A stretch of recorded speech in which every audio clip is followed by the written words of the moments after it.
어제 윤 대통령이 드론 잡는 드론 킬러 개발하라. 뭐 이런 얘기까지 했는데 예상을 좀 해보면 윤석열 대통령이 좀 보시는 것처럼 어제 이 9.19 군사합의의 효력 정지 검토 카드를 꺼낸 것도 아마 북한의 무인기가 이렇게 서울 중심부까지 내려온 사실이 뒤늦게 알려진 것과도 관련이 있을 텐데요. 그런데 정부는 만약 실제로 9.19 합의 효력이 정지될 경우 대북 확성기 방송 재개까지도 고려하고 있는 듯합니다. 북한 중정부는 폭력이 넘도록 단 후보도 해외 소방은커녕 외국 정상조차 소원을 말해봐 I'm genie for your dream 내게만 말해봐 Bang bang bang Bang bang bang 버렸어요 너만 달려 자꾸만 심쿵해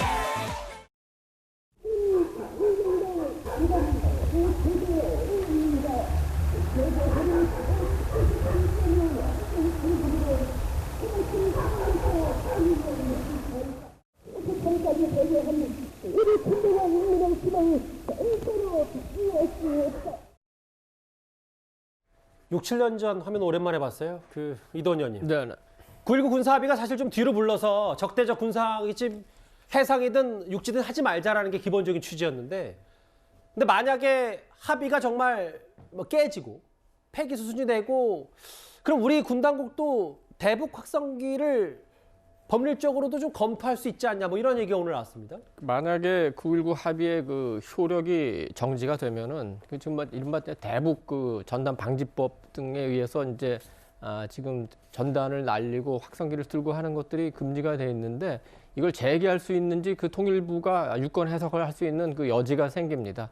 그럼 한번 그 검토를 할 것 같은데 예. 왜 확성기 문제를 검토하면 이건 지금 현재 정부에서 공식적인 입장을 말한 건 아닙니다. 근데 이제 그 외교관에서 안보 쪽 전문가들이 검토하는 얘기하는 이유는 뭐냐면은 북한은 우리가 어떤 대화 이렇게 나올 때보다는 강력하게 대응할 때 오히려 약한 모습 보이면서 협상에 나올 때가 많아요. 박근혜 정권 때 그 목함지뢰 사건 나지 않았습니까?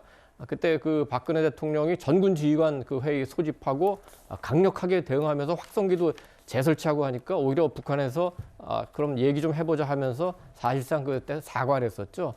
그렇기 때문에 지금 그 너무 지난 그 5년 동안에 아무리 문재인 정부가 부인하려고 해도 그 유화적인 모습을 보이는 게 실패했기 때문에 윤석열 정부는 그 남북 관계를 정상화하겠다는 겁니다. 그래서 효력 정지도 물론 파기라는 그 논의는 있지만 현재 남북 관계 기본법에 따라서 남북 간의 그 공동 선언이나 합의를 파기할 수는 없습니다. 다만 효력을 정지할 수 있어서 법에 따라서 효력 정지를 하는 겁니다. 그래서 하나하나 지금 왜곡된 그 남북 관계를 정상화하는 거고 물론 이제 민주당 입장에서는 그렇게 하다가 이거 긴장이 고조돼서 충돌이 생기면 어떡하냐 이렇게 그것도 우려도 할 수 있습니다만 실제로 남북 관계는 그렇게 굴러가는 게 아니라 우리가 확실하게 대응할 때 오히려 거기서 더 대화라든지 다른 방법의 모색 여지가 생긴다 그렇게 봐야 되는 겁니다. 지금 나오는 화면이요. 5년 전 그러니까 2018년에 남북 좀 화해 무드가 있었을 때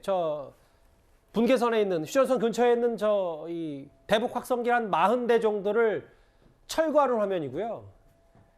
근데 태영호 의원님이 제일 잘 아시겠지만 사실은 북한이 대북 확성기에 얼마나 민감하냐.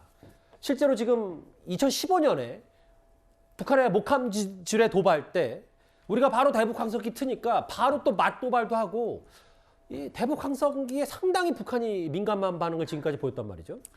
예. 우리가 이 점을 좀 들여다봐야 될 것 같습니다. 왜 2015년에 진짜 강대강으로 전쟁 직전까지 갔던 남북관계가 평화로 돌아섰느냐? 바로 확성기 방송을 우리가 틀겠다고 하고 현실적으로 실천을 옮기니 북한이 바로 꼬리 내리고 말 좀 하자 해서 결국은 고비를 넘겼습니다. 그리고 우리가 18년 4.27 판문점 선언 때 김정은이가 문재인 대통령한테 요구한 중요한 사항 중에 하나가 뭡니까? 예. 바로 대북 확성기를 좀 휴전선에서 철수시켜달라는 겁니다. 그러면 우리가 왜 최근 연간에 와서 북한이 저렇게 대북 확성기에 대해서 계속 이걸 없애달라고 하느냐?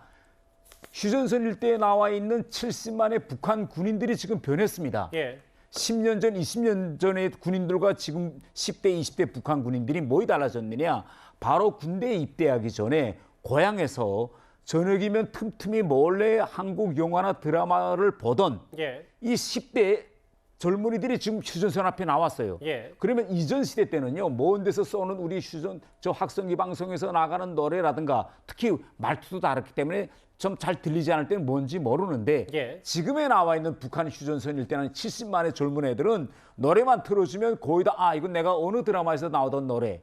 또 말투도 이제는 너무 한국 영화를 보아서 북한 젊은이들이 이제는 서울 말투를 지금 쓰고 따라가거든요. 북한 당국이 서울 말투 쓰고 그러면 처벌한다면서요? 처벌하고 예. 굉장하죠. 그렇기 때문에 북한 당국도 이걸 잘 압니다. 이 확성기를 틀면 예. 이게 우리가 북한에 드론 100대, 200대를 보내는 것보다 엄청난 동요를 일으킨다는 걸. 그래서 바로 이게 목을 매는 겁니다. 예. 그런데 지금 이제 확성기 이게 가능성 문제를 법률적으로 검토하느냐 이런 문제가 올라있는데 저는 상식적으로 접근한다면 북한은 핵무기를 가지고 우리를 선제 타격하겠다고 지금 법까지 만들고 있는데 거기에 대한 대응으로 지금 우리는 방송을 하느냐 마느냐 뭐 확성기 정도 가져다 놓느냐 마는 걸 논하기 때문에 예. 이건 뭐 제 생각에는 아니 이 정도까지도 우리가 못하고 그런 평화를 어떻게 관리하느냐. 저는 평화 관리의 가장 핵심 사항은요.